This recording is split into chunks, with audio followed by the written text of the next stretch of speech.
कोई नहीं था तो सवाल पैदा होता है कि मनु पूजते किसको थे।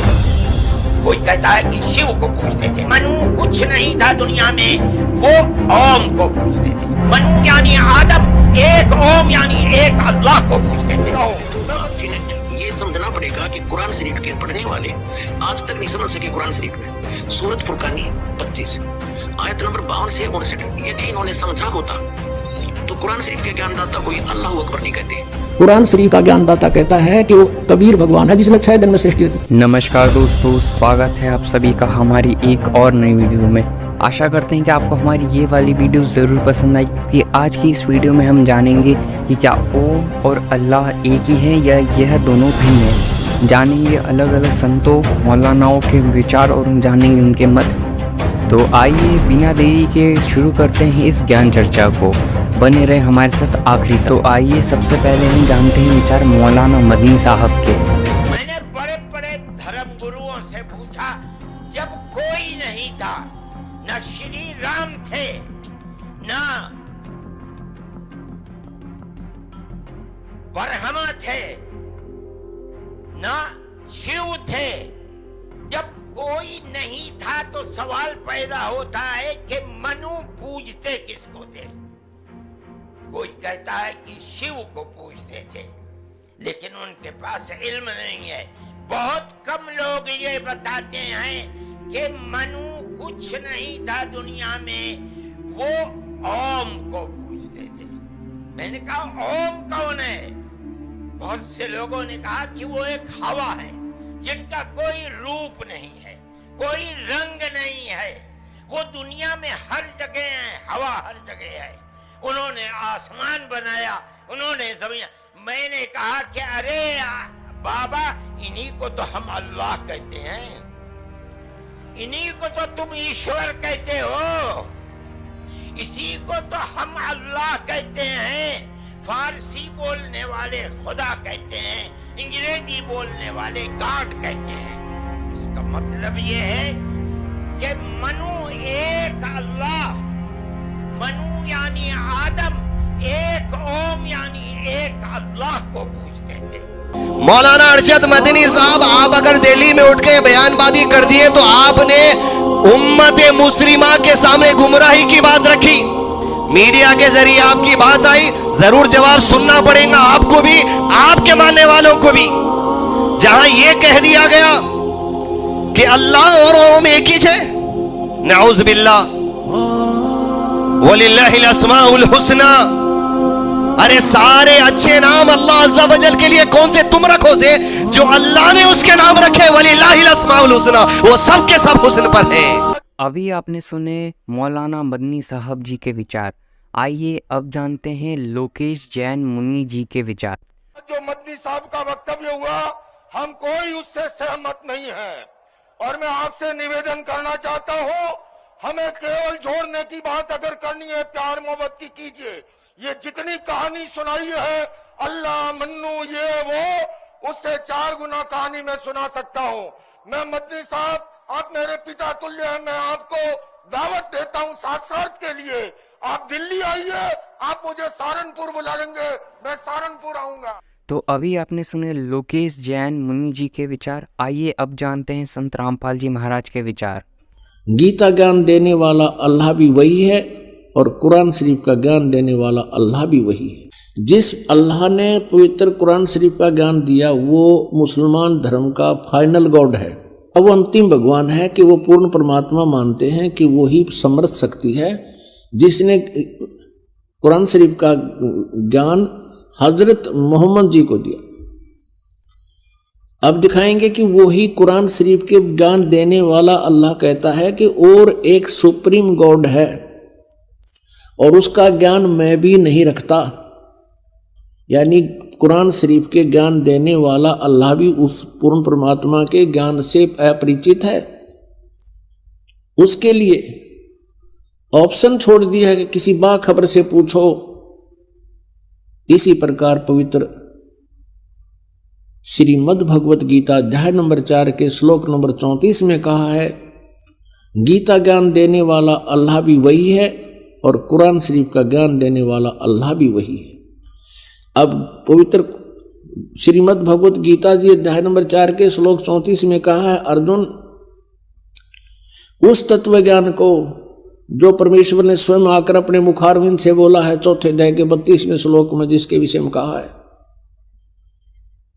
उस सच्चिदानंद घनम की वाणी को यानी उस तत्व ज्ञान को तू तत्वदर्शी संतों के पास जाकर समझ, उनको दंडवत प्रणाम करने से, सरलता पूर्वक प्रसन्न करने से वह तत्वदर्शी संत तुझे उस परमात्म तत्व का ज्ञान बताएंगे।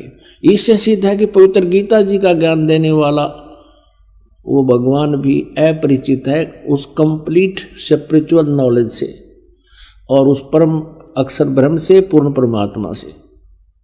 अब देखिएगा पवित्र कुरान शरीफ, देखिएगा पवित्र कुरान शरीफ, इसके विषय में लिखा है कि यह वह इलामी किताब है जिसमें कोई संदेह की गुंजाइश नहीं। भाव यह है कहने का कि इसमें जो लिखा है हमें पूर्ण रूप से मान्य है। अब इसमें मुतरजम यानी शास्त्रीय अरबी पद्धति पर नागरी लिपि में रूपांतरकार हैं नंद कुमार अवस्थी, शेरवानी संस्करण।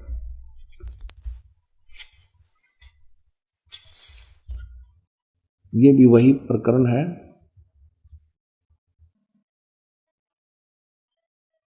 प्रकाशक है लखनऊ किताब घर, मौसम बाग, सीतापुर रोड, लखनऊ। हम इसकी सूरत फुरकानी 25 नंबर सूरत फुरकानी में देखेंगे, ये 25 नंबर है, प्रश्न नंबर 604 पे ये कुरान शरीफ, और यहाँ देखिएगा इसके 52 नंबर आयत से हम प्रारंभ करेंगे। 52 नंबर, फला तुतियल काफिरन व जाहिदुम बिही जिहादन कबीरन। इसका अनुवाद भी इन्होंने यहां किया है, देखिए ये 52 नंबर है। अब कुरान शरीफ के ज्ञान देने वाला अल्लाह हजरत मोहम्मद जी से कह रहा है कि ए पैगंबर, तुम काफिरों का कहा न मानना और इस कुरान की दलीलों से, यानी मैं तुझे जो ज्ञान दे रहा हूं उनका सामना बड़े जोर से करो।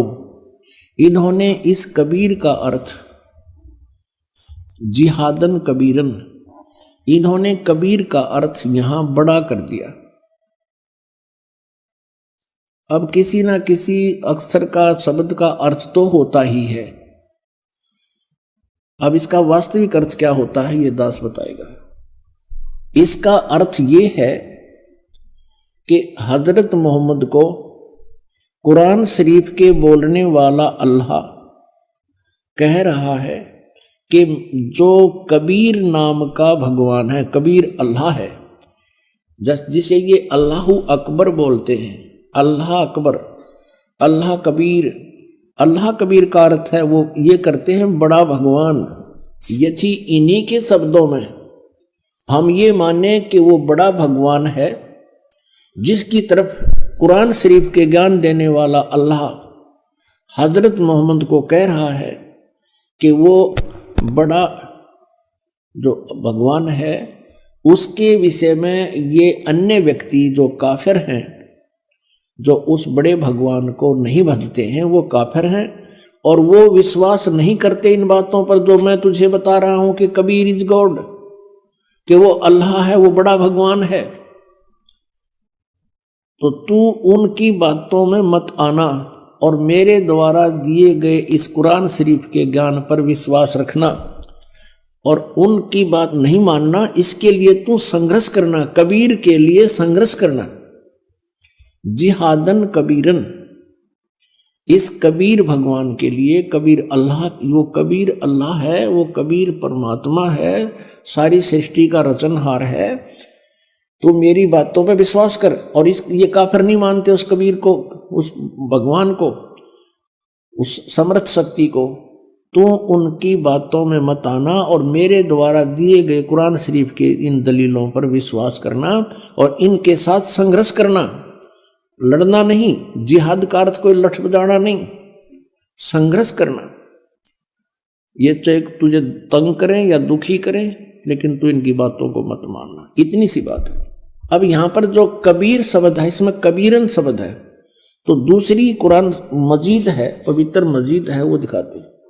ये पवित्र कुरान मजीद और कुरान शरीफ के और नाम का अंतर है, जो के तो अक्सर हैं, मतलब लाइन पंक्ति का भी अंतर नहीं है, फिर भी इससे बहुत कुछ कंसेप्ट क्लियर होगा, देखिएगा। यह है पवित्र कुरान मजीद, प्रकाशक हैं आसिफ बुक डिपो, 422 मटिया महल, जामा मस्जिद, दिल्ली 6। कुरान मजीद हिंदी मुतरजम मा अरबी मतन, तर्जुमा मौलाना फतेह मोहम्मद खान साहिब जालंधरी, तसही मौलाना अब्दुल मजीद सरवर साहिब, प्रकाशक है Farid book depot private limited, नई दिल्ली। यह है सूरत फुरकानी, जो की त्यों सूरत फुरकानी 25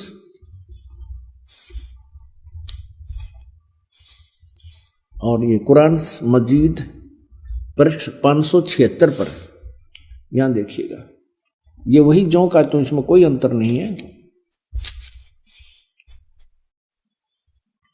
और यही अरबी भाषा हिंदी देवनागरी लिपि में लिखी है। ये 52वीं आयत हमको आपको दिखाते हैं। फला तुतियल काफिरन न जाहिदम बिही जिहादन कबीरा, उसमें कबीरन लिखा है, केवल इसमें कबीरा लिखा है, तो हम उसे कबीर बोल देते हैं, सीधा कबीर। वो कबीर अल्लाह है। अब यहां से हम इतना ही लेंगे, अधिक नहीं। अब हम फिर पवित्र कुरान शरीफ से ही आगे बढ़ेंगे। इससे तो इतना कंसेप्ट क्लियर करना था, इसके कबीरन कहो या कबीर कहो या कबीरा कहो, अर्थ उनका एक ही है। आप देखना, ये कुरान शरीफ, हम फिर कुरान शरीफ पर आगे, ये देखिएगा, ये कुरान शरीफ हम फिर देख रहे हैं किताब, ये वही है कुरान शरीफ। अब यहां आगे हम सूरत फुरकानी 25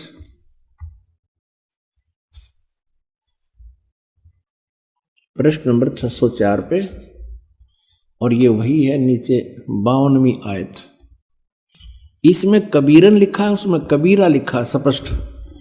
फला तुतियल काफिरन व जाहिदुम बिही जिहादन कबीरन, ये 52 नंबर आयत है। इसका अनुवाद बहुत अच्छा किया इन्होंने।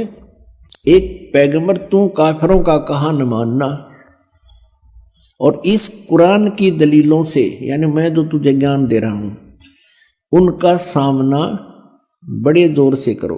अब इसका अर्थ यह है कि वो कबीर नामक परमात्मा है, और ये काफिर नहीं मानते इस कबीर इज गॉड, और तो भी उनकी बात मत मानना, संघर्ष करना इसके लिए। और ये अब देखना 53, 54, 55, 56, 57, 58, 59 आयत में कितना क्लियर किया है, ये देखिएगा। ये 607 पृष्ठ पे है। हमने 52 नंबर आयत पढ़ ली है, अब 53 पढ़ेंगे। और वही है, वो कबीर नामक अल्लाह वही है जिसने 2 दरियाओं को मिला चलाया, एक का पानी मीठा प्यास बुझाने वाला और एक का खारी कड़वा, और दोनों के एक आड़ और मजबूत रोक बना दी। अब 54 पढ़ेंगे, ये 53 पूरी होगी। और वही है जिसने पानी की बूंद से आदमी को पैदा किया, फिर उसको साहिबे नसब यानी किसी का बेटा या बेटी, और ससुराल वाला यानी किसी का दामाद बहू बनाया। और तुम्हारा परवरदिगार, यानी देखो स्पष्ट कर रहा है, कुरान शरीफ के ज्ञान देने वाला अल्लाह हजरत मोहम्मद को कह रहा है कि वह तुम्हारा परवरदिगार हर चीज के करने में शक्तिमान है, सतगुर जो चाहे सो कर ही, 14 कोट दूत जमडर ही। और काफिर अल्लाह के सिवा ऐसों को पूजते हैं जो न उनको नफा पहुंचा सकते हैं और न उनको नुकसान, यानी अन्य देवताओं को पूजते हैं, वो उनको ना लाभ दे सकते ना हानि दे सकते, वो काफिर हैं।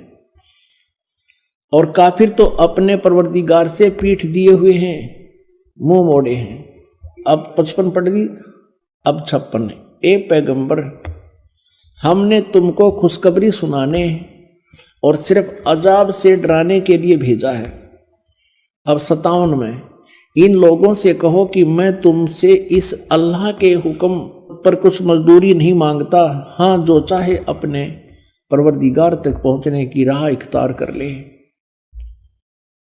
अब 58 नंबर आयत में, ए पैगंबर, उस जिंदा चैतन्य पर, चैतन्य अर्थ कर दिया, उस जिंदा पर भरोसा रखो, क्योंकि कबीर परमेश्वर जी हजरत मोहम्मद जी को जिंदा महात्मा के रूप में मिले थे। उस जिंदा पर भरोसा रखो जो कभी मरने वाला नहीं है, वो अविनाशी है, और तारीफ के साथ उसकी पाकी यानी पवित्रता बयान करते रहो, उसकी महिमा का गुणगान करते रहो, और अपने बंदों के गुनाहों से वह काफी खबरदार है। अब देखो, इन्होंने ये 58 नंबर आयत है, यहां देखिएगा, इन्होंने ये खबीरा लिख दिया, खबीरा। इसको कबीरा कहो, खबीरा कहो, अकबर कहो, एक ही अर्थ बनता है। इसमें लिखा है कि वो कबीर नामक परमात्मा इबादत ही कबीरा है। इबादत माने पूजा, इबादत ही माने पूजा के योग्य, वो कबीरा है, वो कबीर नामक परमात्मा। इसको खबीर कहो, कबीर कहो। इबादत ही माने इबादत माने पूजा, इबादत ही माने पूजा के योग्य, वो कबीर परमात्मा है। ये 58 नंबर आयत है। आगे देखो, इसका इन्होंने अर्थ जो किया वो पढ़ेंगे कि ए पैगंबर, उस जिंदा पर भरोसा रखो जो जिंदा महात्मा के रूप में तुम्हें मिला था, रखो, जो कभी मरने वाला नहीं है, वो वास्तव में अविनाशी है, और तारीफ के साथ उसकी पाकी बयान करते रहो, और अपने बंदों के गुनाहों से यानी अपने भक्तों के पाप का वो नाश कर देता है। यहां इन्होंने इस कबीर का अर्थ काफी कर दिया। काफी, बड़ा कहो, बहुत कहो, घना कहो, बड़ा कहो, खबरदार है यानी जानता है, वो नाश कर देता है। और इस 59 में 59 में तो कमाल कर दिया। और ये कबीर नामक अल्लाह वही है जिसने आसमानों और जमीन और जो कुछ उनके बीच में है सबको 6 दिन में पैदा किया, फिर तख्त पर जा बिराजा। वही पवित्र बाइबल कह रहा है कि 6 दिन में सृष्टि रची, 7वें दिन विश्राम किया। और यही पवित्र कुरान शरीफ कह रही है कि जिसने आसमान और जमीन के और जो कुछ उनके बीच में था है सबको 6 दिन में पैदा किया और फिर तख्त पर जा बिराजा। वो अल्लाह बड़ा, ये लिखना है, वो अल्लाह कबीर। 59 में देखिएगा, यहां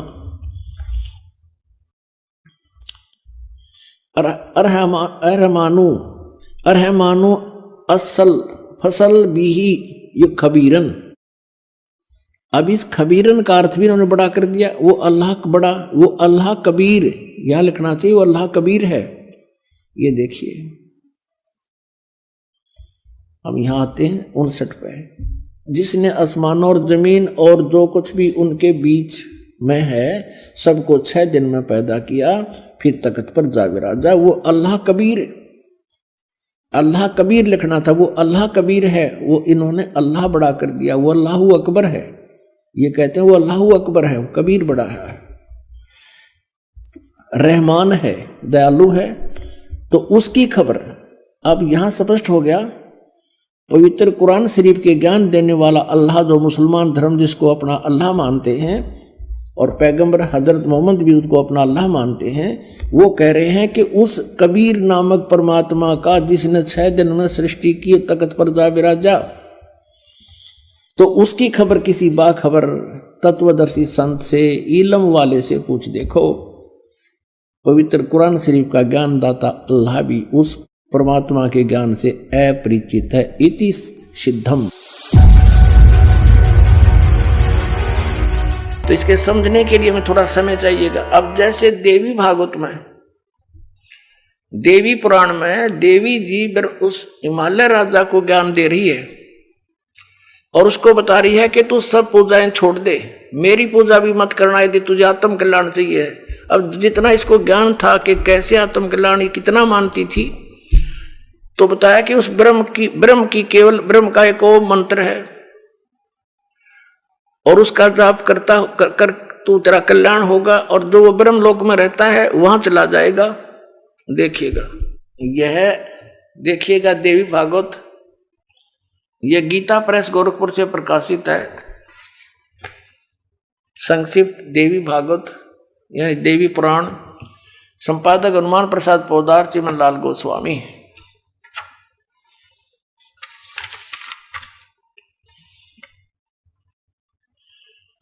प्रकाशक एवं मुद्रक गीता प्रेस गोरखपुर, गोविंद भवन कार्यालय कोलकाता का संस्थान। हम ज्यादा ना पढ़ेंगे, अपने काम का पढ़ेंगे। 562 पृष्ठ पर ले चलते आप। 7वां स्कंद,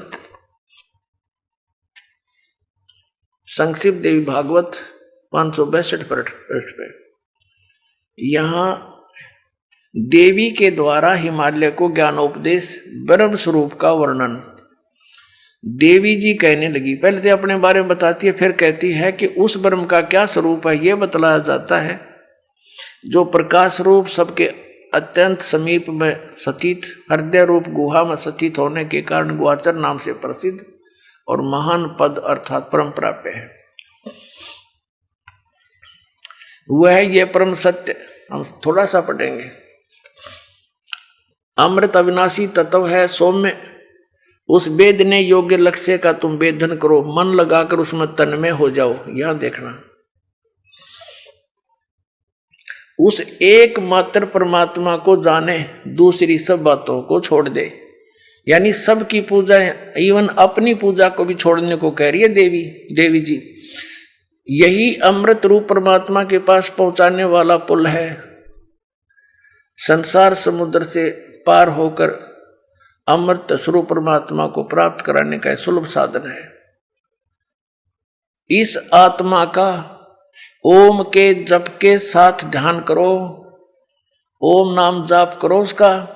इससे अज्ञान में अंधकार से सर्वथा परे और संसार समुद्र से उस पार जो ब्रह्म है उसको पा जाओगे। ओम के नाम से ब्रह्म प्राप्ति होगी, तुम्हारा कल्याण हो। और वो ब्रह्म कहाँ रहता है? वह यह सबका आत्मा ब्रह्म, ब्रह्मलोक रूप दिव्य आकाश में स्थित है। वह ब्रह्म लोक में रहता है और ओम के नाम से तुम उस ब्रह्म को प्राप्त हो जाओगे, पा जाओगे। और वो कहाँ रहता है? ब्रह्म लोक में। अब क्या सिद्ध हुआ कि ओम नाम के जाप करने से कौन सी परम गति है? ब्रह्मलोक प्राप्ति है। श्रीमद् भगवद गीता अध्याय नंबर 8 के श्लोक नंबर 16 ने स्पष्ट कर दिया है कि वहां गए हुए भी जन्म मृत्यु में रहेंगे, पुनः लौट कर आएंगे। अब हम फिर आते हैं दोबारा श्रीमद् भगवद गीता पर, देखिएगा। अब ये स्पष्ट हो गया श्रीमद् भगवद गीता अध्याय नंबर 8 में के मंत्र नंबर 13 में इसने स्पष्ट कर दिया है कि ओम इति एकाक्षरम ब्रह्म व्यवहारण माम अनुस्मरण यह प्रयाति तदन देहम स याति परमाम गतिम। माम ब्रह्म, मुझ ब्रह्म का यह एक अक्षर, ओनली वन मंत्र ओम है। माम ब्रह्म माने मुझ ब्रह्म का। ओम इति एक अक्षरम, केवल यह एक अक्षर है, नथिंग एल्स। और व्यवहारण माने उच्चारण करके, श्रवण करता हुआ। यह प्रयाति तदन देहम स याति परमाम गतिम। यहां से शुरुआत किया अनुवाद का। जो पुरुष ओम इस एक अक्षर रूप ब्रह्म को उच्चारण करके करता हुआ मुझ निर्गुण ब्रह्म का सेवन करता हुआ शरीर को त्याग कर जाता है, वह पुरुष परम गति को प्राप्त होता है। कौन सी परम गति को?